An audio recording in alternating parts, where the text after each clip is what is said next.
بسم اللہ الرحمن الرحیم۔ اب سب ناظرین کو علم اسلام چینل میں خوش آمدید اور خلوص بھرا سلام۔ آج کا عنوان غم کا سال۔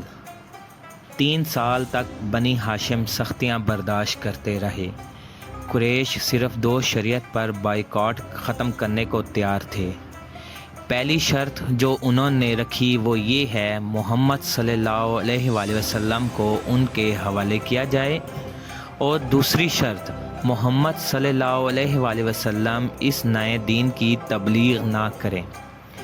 ایک دن رسول اللہ صلی اللہ علیہ وآلہ وسلم نے اپنے چچا ابو طالب سے کہا کہ وہ معاہدہ جو قریش نے لکھا تھا اسے دیمک چاٹ گئی ہے، اب اس میں اللہ کے نام کے سوا کچھ باقی نہیں رہا۔ ابو طالب نے قریش کے سرداروں کے سامنے اعلان کیا کہ وہ محمد صلی اللہ علیہ وآلہ وسلم کو ان کے حوالے کر دیں گے۔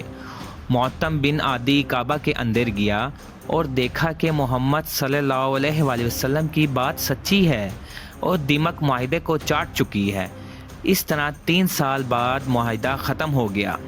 معزز ناظرین، رسول اللہ صلی اللہ علیہ وآلہ وسلم کے چچا ابو طالب بیمار ہو گئے اور تقریباً 8 مہینے بعد وفات پا گئے۔ ابھی چچا کی وفات کو کچھ دن ہی گزرے تھے کہ آپ صلی اللہ علیہ وآلہ وسلم کی زوجہ سیدہ خدیجہ الکبریٰ رضی اللہ تعالی عنہا بھی وفات پا گئیں۔ رسول اللہ صلی اللہ علیہ وآلہ وسلم کو ان 2 پیاری ہستیوں کی وفات کا بہت صدمہ تھا۔ آپ صلی اللہ علیہ وآلہ وسلم نے اس سال کو عام الحزن یعنی غم کا سال قرار دیا۔ رسول اللہ صلی اللہ علیہ وآلہ وسلم کو جسمانی تکلیف کے علاوہ اخلاقی اعتبار سے بھی بہت ستایا گیا۔ جب آپ صلی اللہ علیہ وآلہ وسلم مکہ کی گلیوں سے گزرتے تو لوگ آوازیں کستے، کوئی کہتا ہے یہ مجنون اور دیوانہ ہے، تو کوئی کہتا کہ محمد صلی اللہ علیہ وآلہ وسلم آج کوئی نیا حکم نہیں آیا۔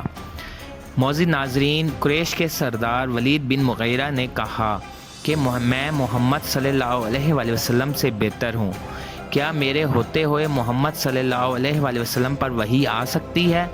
نضر بن حارث نے کہا کہ میں ہمیشہ محمد صلی اللہ علیہ وآلہ وسلم کے خلاف ڈٹا رہوں گا اور لوگوں کو محمد صلی اللہ علیہ وآلہ وسلم کے خلاف کرتا رہوں گا۔ قریش مکہ مسلمانوں کے مذاق اڑانے کا کوئی موقع ہاتھ سے جانے نہیں دیتے تھے۔ وہ مسلمانوں پر تانا زنی کرتے اور تالیاں پیٹتے، مگر قریش مکہ کی تمام تر کوششیں اور زیادتیاں رسول اللہ صلی اللہ علیہ وآلہ وسلم کا حوصلہ کم نہ کر سکیں۔